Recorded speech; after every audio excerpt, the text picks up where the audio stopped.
नमस्कार दोस्तों, स्वागत है आप सभी का आपके अपने चैनल गौरव जंक्शन में। दोस्तों, आप लोग जानते हैं ग्रुप डी के फॉर्म पर मैंने लगातार आप लोगों को ऐसी ऐसी अपडेट्स दी है जिसकी वजह से आप लोग अपना फॉर्म सक्सेसफुली सही तरीके से फिल कर पाएँ। लेकिन उसके बाद भी कुछ ऐसी समस्याएं हैं जिसका रेजोल्यूशन आप लोग जानते हैं मिलना बहुत मुश्किल है। डिपार्टमेंट की तरफ से ही उन चीज़ों में बहुत ग्लिच है। बट इस चीज़ का सॉल्यूशन क्या है? अगर यह चीज़ आप लोगों की रिजॉल्व नहीं हो पाती है तो आप लोगों को क्या करना है? क्या इसकी वजह से आप लोगों को 1/3 नहीं मिल पाएगा? इसकी वजह से आगे डीवी में आप लोगों पर इम्पैक्ट पड़ेगा? इन सारी चीज़ों पे आप लोगों से बात करेंगे। इसके अलावा आप यह भी जानते हैं कि नोटिफिकेशन में ज़ोन कुछ और आप लोगों को दे रखे हैं, लेकिन जब आप फॉर्म फिल करने जाते हो तो कुछ और चीज़ें आप लोगों को दिखाई देती है। तो इसके बारे में भी आप लोगों को यहाँ पर बताया जाएगा, तो वीडियो को पूरा देखें ताकि आप लोगों को यह चीज़ें पता चल सकें। आगे बढ़ने से पहले कल हमारे ग्रुप डी के मॉक टेस्ट जोन वाइज 100% आ रहे हैं, कोई भी डिले नहीं होगा।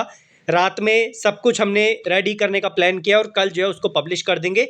जिन भी भाइयों ने हमारा ग्रुप डी का कंटेंट पहले 349 समथिंग वाला परचेज़ किया है उसको पेमेंट करने की ज़रूरत नहीं है। उसको हम लोग एक कूपन कोड प्रोवाइड करेंगे जो 5 या 10% लगा के वो उसे परचेज़ कर पाएगा। आप लोग एडिशनली उसे परचेज़ नहीं करेंगे। जिन्होंने आज भी लिया है वे बच्चे भी जो डिस्काउंट को प्राप्त कर पाएंगे, लेकिन इसके बाद उस चीज़ का बेनिफिट आपको नहीं मिल पाएगा। बढ़ते हैं आगे। अब सबसे पहली जो समस्या है, आप लोग जानते हैं कि आप लोगों में से कई भाइयों के सीसी की डिटेल्स डालने के बाद आपके मार्क्स शो नहीं हो रहे। अब मेरे पास कुछ भाइयों के ऐसे स्नैपशॉट हैं जिनके मार्क्स शो हो रहे हैं और कुछ भाइयों के ऐसे स्नैपशॉट हैं जिनके मार्क्स यहाँ पर शो नहीं हो रहे। तो पहली जो यहाँ पर आप लोगों को डिटेल्स दिखाई दे रही है, यहाँ पर आप देख सकते हैं इस भाई के मार्क्स यहाँ पर दिखाई दे रहे हैं। लेकिन अगर मैं दूसरे स्नैपशॉट की बात करूं तो यहाँ पर सीसी की डिटेल डालने के बावजूद भी यहाँ पर बच्चे के मार्क्स शो नहीं हो रहे। अब इसका क्या इफेक्ट है, क्या इसका इम्पैक्ट पड़ेगा, क्या इसकी वजह से आप लोग के जो सीसीए का बेनिफिट है वो चले जाएगा? तो भाई ऐसा कुछ नहीं है, ये आप लोगों का फॉल्ट नहीं है। आप में से कई बच्चों ने मुझे बताया अपनी साइड से कि सर जी हमने स्टार्टिंग में जब फॉर्म फिल किया था तो हमारे मार्क्स भी शो नहीं हो रहे थे, लेकिन हमने फिर 3 से 4 दिन बाद अपना जो पीडीएफ है, प्रिंट है, फिर से डाउनलोड किया, हमारे मार्क्स शो होने लग गए। तो ये कहीं ना कहीं डिपार्टमेंट की तरफ से ग्लिच है। अभी आप लोगों को इसके रिगार्डिंग बस 2 मिनट दे के अपने क्या करना है वो भी आपको बताऊंगा।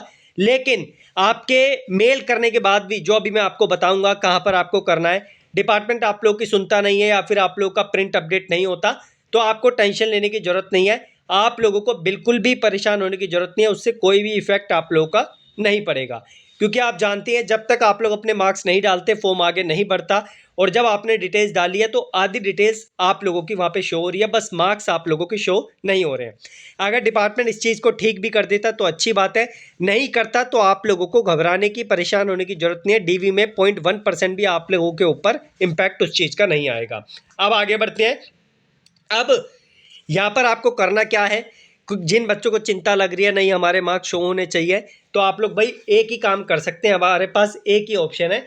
ये मेल आईडी है हेल्पलाइन वाली डिपार्टमेंट की, आप लोग जो है इस पे डिपार्टमेंट को ईमेल करना शुरू कर सकते हैं। स्नैपशॉट लगा सकते हैं अपने प्रिंट का, बस वही वाला पार्ट कि हमारे मार्क्स शो नहीं हो रहे, सीसी की डिटेल्स डालने के बावजूद भी। डिपार्टमेंट सुनेगा नहीं सुनेगा वो डिपार्टमेंट पे डिपेंड करता है। कई बच्चों ने बोला कि सर जी हमारे इस ईमेल आईडी पे मेल नहीं जा रहे, तो आपकी जोन वाइज जो मेल आईडीज़ हैं जो मैंने आपको पहले भी प्रोवाइड करी थी, आप लोग उस पर जो है ईमेल करना शुरू कर सकते हैं। यही एक सॉल्यूशन है, इसके अलावा सॉल्यूशन नहीं है। अगर आप इन्हें कांटेक्ट कर सकते हैं दिए हुए इनके समय पर, तो आप लोग जो है इनको कांटेक्ट कल तो लगेगा नहीं, परसों आप लोग कर लेना, ठीक है। अब आगे बढ़ते हैं। एक और चीज़, जब आपने फॉर्म फिल किया होगा तो आपने देखा होगा जब आप जोन को सिलेक्ट कर रहे हो तो वहाँ पर जो नोटिफिकेशन में जोन दिए हुए हैं वो नहीं आ रहे। जैसे कि न्यू दिल्ली का नोटिफिकेशन में है तो वहाँ पर आपको फॉर्म फिल करते टाइम चंडीगढ़ दिखाई देगा। उसके बाद हाजीपुर का आप लोगों को नोटिफिकेशन में दिखाई देगा, लेकिन जब फॉर्म फिल करेंगे तो पटना का आप लोगों को शो करेगा। उसके बाद WR मुंबई वाले बोल रहे थे कि सर जी हम कौन सा सिलेक्ट करें, तो आप लोगों को अहमदाबाद चूज करके चलना है। अगर मैं इस चीज़ में गलत हूं तो प्लीज़ मुझे कमेंट बॉक्स में बता देना, सर जी आपने गलत जानकारी दी है, ये ऐसा नहीं है। मैंने अपनी तरफ से 100% अपना एनालिसिस करके आप लोगों को प्रोवाइड किया है। लगता नहीं है कि कोई गलती होगी। स्टिल आपको लगता है कि कहीं ना कहीं मिस्टेक है तो कमेंट बॉक्स ओपन है, आप लोग कमेंट कीजिए। डेफिनेटली उस पर कोई ना कोई रेजोल्यूशन हमारी साइड से किसी और भाई के द्वारा मिल जाएगा। कई भाइयों की रिक्वेस्ट आ रही है कि सर जी आप अपना नंबर प्रोवाइड कीजिए। देखो भाई, आप खुद समझदार हैं, अगर मैंने नंबर आप लोगों को दिया तो ऑलरेडी वो कितने तरीके से वायरल है, अगर मैं और प्रोवाइड करूंगा तो वो लगातार वायरल होता हुआ जाएगा। बाकी आप लोग ऐप डाउनलोड कर लीजिए, लिंक डिस्क्रिप्शन में। जिन्होंने कंटेंट आज परचेज कर लिया उनको भी कल मॉक जो है 5 या 10% में मिल जाएंगे, और जिन्होंने पहले परचेज किया उनको भी मिल जाएंगे। लेकिन जो अब परचेज करेंगे कल के बाद, उनको कोई भी बेनिफिट एडिशनली मैं मॉक टेस्ट में नहीं दे पाऊंगा, ठीक है। क्योंकि मुझे 50 या 100 के आसपास जो है कूपन जनरेट करने हैं, वो सबके लिए नहीं होंगे, तो इस चीज़ का आपको ध्यान रखना पड़ेगा, ठीक है। मेरी भी पॉकेट से बहुत सारी चीज़ें जाती है, मैं भी इस पर लगभग 27-28 दिन से आप लोगों के लिए मेहनत कर रहा हूँ, तो समझेंगे आप इस चीज़ को। धन्यवाद।